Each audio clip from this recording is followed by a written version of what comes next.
A questão da escravização é mais ali o lado ali dos paulistas, né? Era mais a escravidão africana, né? Esse mito, né? Olha, há alguns breves indícios na documentação que afirma que ele tinha uma mão decepada e que utilizava uma luva no lugar desse membro. Daí o apelido mão de luva, né? Provavelmente a história é verídica, porque eu fico imaginando de onde que eles deviam tirar a alcunha, né? Sim. Então eu acho que faz sentido, né? Obviamente que existe toda uma mitologia acerca do mão de luva, dizendo que ele era uma pessoa de procedência mulata, mestiça. Outros dizem que ele tinha uma paixão meio platônica pela rainha Dona Maria I. Tem toda uma construção mitológica acerca desse personagem e que nós já sabemos que isso não é real, né? Porque o Mão de Luva, ele nasceu em Minas, né? E não há indício algum dessa mitologia, o que não desqualifica o mito, né? Faz parte das tradições orais do Cantagalo, né? Então eu sempre deixo isso bem claro, porque quando eu falo essa história, o pessoal fica decepcionado, né? Nossa, mas eu aprendi que ele era um herói, que ele era apaixonado pela rainha, assim, gente, não tem problema, né? Tem toda uma construção do mito também, é bacana isso, né? Mas nós também não podemos deixar de apresentar os documentos, né? Foi encontrado lá, tá claro lá que ele não é português, que ele não é mestiço, que ele não é mulato. Eu estava dizendo que essa questão do mito, né, que é importante. Não há problema algum das pessoas terem essa percepção romântica do Monte Luva, né? Mas, por outro lado, foram encontrados documentos, né, em Mariana, no arquivo eclesiástico lá de Mariana, constatando que essa história não tem fundamento, né? Enfim, é um mito e devemos respeitar, né? Agora, outra coisa, Rodrigo, aqui em Cantagalo, quer dizer, a história do nome Cantagalo, você também aborda isso, surgiu em torno do galo que cantou e ele descobriu o rancho e todo o povoado. E ficou Cantagalo. A gente encontra, tanto na sua dissertação quanto em outros documentos, artigos sobre Bom de Luva e Cantagalo, de que a denominação de Cantagalo, aí eu já não sei se era enquanto como povoado do Bom de Luva ou se depois do Bom de Luva passou a se chamar Novas Minas de Cantagalo. Inclusive, canta separado de galo, e galo com dois L, depois juntou tudo. Você tem também alguma teoria, algum documento que possa te afirmar que o nome de Cantagalo surgiu realmente de um galo que cantou e o grupo foi descoberto? Olha, até onde eu me lembro, não há nenhuma referência concreta sobre essa questão, não, viu? Não há. O que eu posso lhe afirmar categoricamente é que não houve canto de galo algum, porque a invasão ao bando, né, foi premeditada, foi dissimulada pelo governador de Minas, foi um embate entre Minas e Rio de Janeiro, foi todo orquestrado. Na verdade, foi um teatro, né? Organizou-se um grande teatro para poder ver quem teria as glórias, essa, né, da aniquilação do bando, né? Olha, aí a história de que cantou um galo, e a partir desse canto, não há nenhuma referência sobre isso. A invasão foi completamente dissimulada, manipulada, né? Programada, né, digamos assim. Então, e outra coisa, não havia realmente condições de alguém denunciar e eles não saberem onde estava para ouvir um canto de galo. Né? Essa história realmente não tem sentido, né? Não tem. Não é isso? Isso. Na história de Cantagalo, ficou realmente esse segredo do nome, né? Porque ficou aquela história do Acácio, né, que era exatamente um galo cantor, e o pessoal continuou. O que você tem de alguma novidade, se tem, em relação à sua dissertação, que você vai escrever, me parece, ou está escrevendo um livro com a Sheila e com o Wesley sobre Mão de Luva? Então, pode ser que talvez você tenha alguma novidade para nós, que nós ainda não lemos nem ouvimos de você. Na verdade, essa parte é mais do 19, e quem está escrevendo sobre isso é a Sheila. Então, não, é a Sheila? Não me lembro. Não, é o Anderson. Mas, assim, o que eu posso dizer é que já na década de 70, 80, nós já temos o termo Sertões de Cantagalo. Já existia esse termo, né? Não me lembro, peço até perdão para vocês, não lembro mesmo da origem, né? Não lembro. Não sei se era um rio que cortava essa região, alguma coisa. Provavelmente está ligado a algum aspecto geológico da região, né? Mas, assim, concretamente, eu não saberia lhe falar de momento. O que eu posso afirmar é que esse termo já aparece na documentação, já na década de 70, 80, né? Antes era Sertão dos Índios Bravos, Sertões de Macacu, depois é Sertões de Cantagalo e Macacu. Já havia todo esse conceito, esse termo, já está na documentação. Anterior, portanto, ao suposto canto do galo, né? Sim, sim. Já existia esse termo, né? Então, assim, de momento, né, que eu posso assim, afirmar é que o canto do galo também é o mesmo. E uma coisa também que fica entre a lenda e a sua pesquisa, mesmo na sua pesquisa, você me parece que não encontrou documento para afirmar categoricamente isso. O Mão de Luva, depois de preso, condenado e degradado, ele foi realmente para o Rio Grande do Sul? Olha, essa pergunta vale milhões, viu?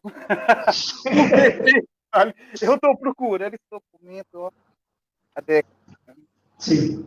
Eu sei que o trâmite era, né? Eles eram presos, né? Enviados a.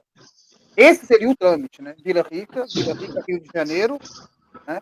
Se houvesse apelação, eles seriam novamente julgados em Lisboa.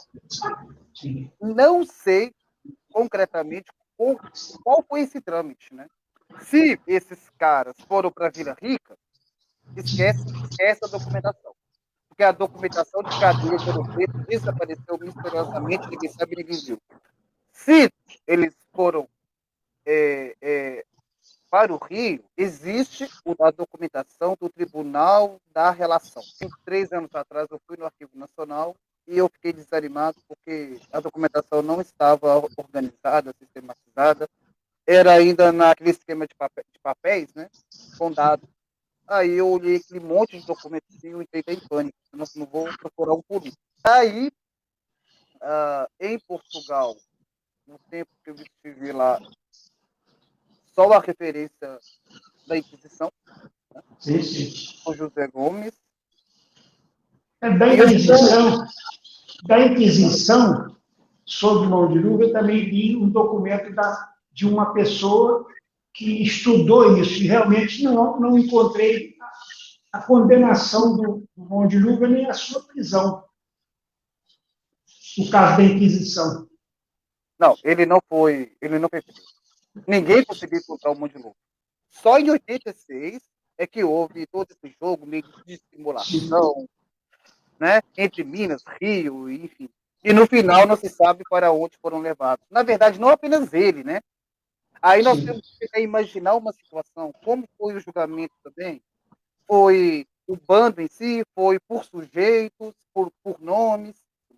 É porque eu fico pensando o seguinte, um processo tão tumultuado, que envolveu pessoalmente 2 governadores de província, empenhados, trocando cartas, e o envolvimento, pelo que eu observei do teu texto, o envolvimento do governador da província de Minas, né? Ele fazia parte ele recebia algum tipo de propina, vamos chamar assim, do Manuel Henrique, né?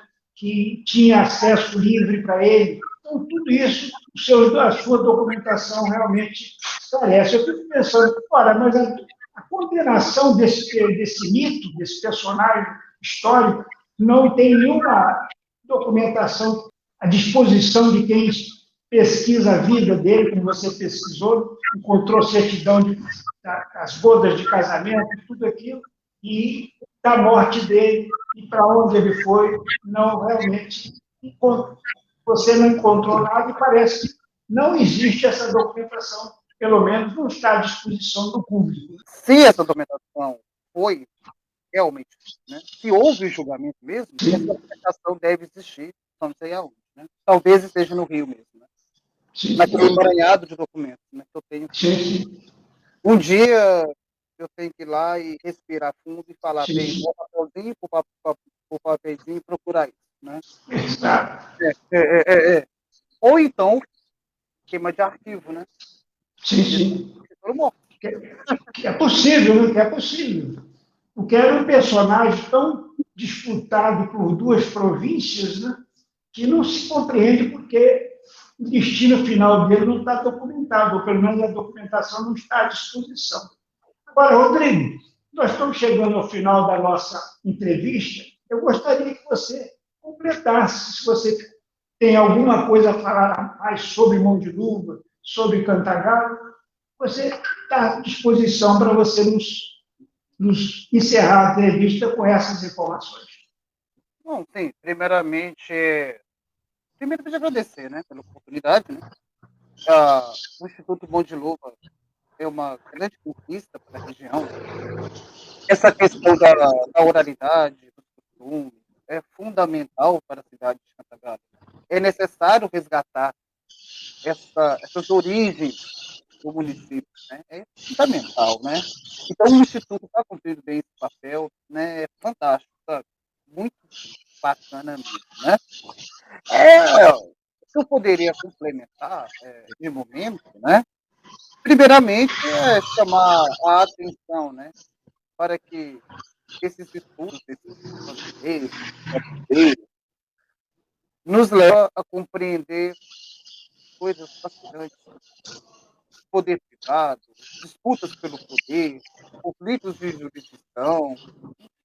É fantástico, sabe? Quando você pesquisa o antigo Arraial do Tijuco, que era pontilhado de garimpeiros, você fica assim, fascinado, porque você descobre várias redes de poder, redes de compadrio entre garimpeiros, autoridades, contrabando, extravio, a nível, não apenas a nível local, mas a nível internacional, né?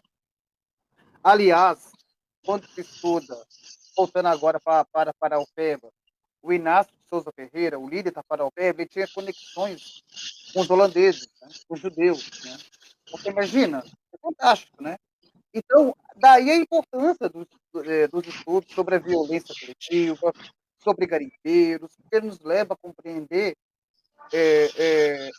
partes da história de uma determinada região, que nos leva a pensar até mesmo num processo mais, não apenas regional, mas que abarcava toda a colônia. A nossa cultura política é uma cultura política do mando, do poder privado, assentada na escravidão, assentada em relações de poder, relações de clientes, né? Bem no termo clientelar mesmo, entre indígenas, entre homens pobres livres, brancos, libertos, escravos, e cada um tentava ali ser protagonista de alguma coisa, né? Então, para mim, o fantástico é perceber essas nuances, é perceber essa resistência indígena, é perceber como que é possível pensar em um bando a nível familiar, né?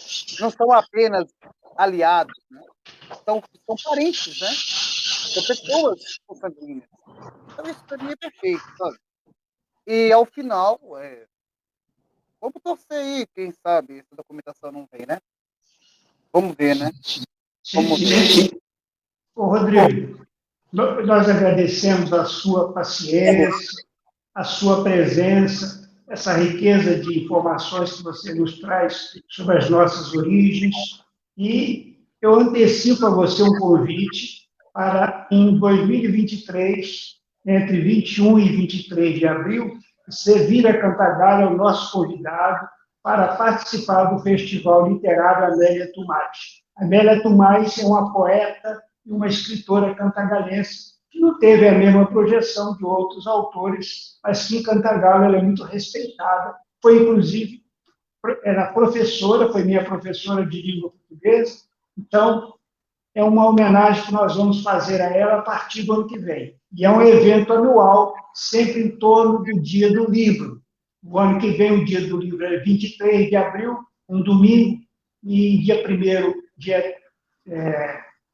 dia 21, é sexta-feira, que é feriado, então nós vamos fazer durante esses 3 dias esse evento. Você é um dos nossos convidados, será um prazer enorme você vir falar sobre todo o seu trabalho em torno do Mão de Nuvem de Cantagalo. Tá bom? Agradeço e já antecipo o aceite, né? Muito obrigado, então. Muito obrigado. Tchau, tchau. Um abraço para você. Obrigado, gente. Tchau.